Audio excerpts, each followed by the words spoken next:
Good morning on this Thursday, July 1st. I'm Nicole Rogers. And I'm Sean Coffey.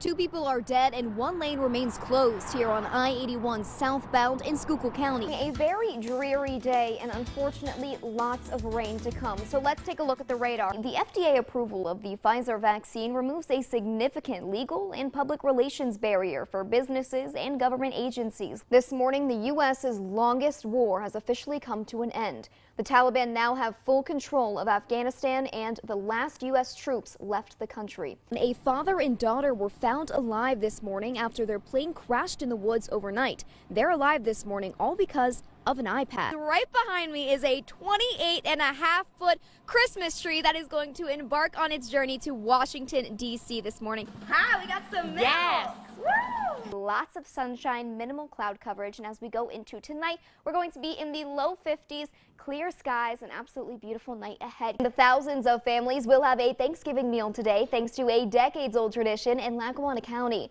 United States health authorities are expected to recommend a time frame for when all Americans 12 and older should get an extra dose of the COVID-19 vaccine. Now it's escalated to an armed man being wanted for arson and vehicle theft. Several cars are already equipped with these dash cams, but they only show what's going on in front of the car and right here in the back seat. But as for the future cast, we do see these spotty showers making their way across northeastern and central Pennsylvania. Pennsylvania has reached a milestone when it comes to the fight against COVID-19. New travel restrictions are taking effect today as countries around the world try to stop the spread. Just take a look right behind me. This is just one example on Route 611 and Warner Road. You can see the water has overtaken the pavement. Police are swarming Stroudsburg High School after someone called 911 saying there was an active shooter in the building. We say it differently, so how do you say it? Bruschetta. And then I say bruschette, so it's a little different, but here it is. Just take a look behind me. You can see Geisinger employees as well as just members of the Montour County community coming together to protest. A disturbing story from central Pennsylvania this morning. What appears to be the remains of a small child have been unearthed. Those thunderstorms and showers that we saw yesterday caused a lot of flash flooding. I had to take 4 different routes to try to meet my photographer this morning, all due to closed roads. And we're off! Woo! All right, where'd you go? Oh,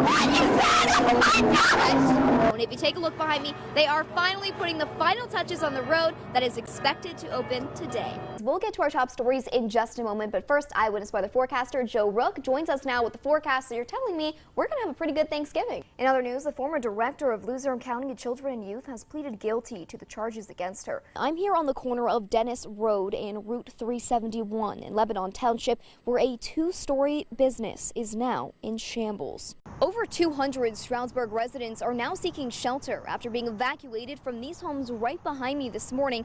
And as the Christmas season kicks off, a local tree farm has its hands full keeping up with demand. But I gotta tell you, I don't use that much ketchup, so it'd be funny when I buy a bottle and then come Christmas time, somebody's like, hey, can I get some ketchup? I'm like, here's some tomato blood. You know Merry what? That Christmas. is very funny. It's been over 7 hours now, and I'm here at the intersection of Scott Run Avenue and Route 611, where police have the roads closed. Now, while I am not good at basketball, there's one 8-year-old here in Luzerne County that is showing off his skills on the court, one buzzer beater at a time.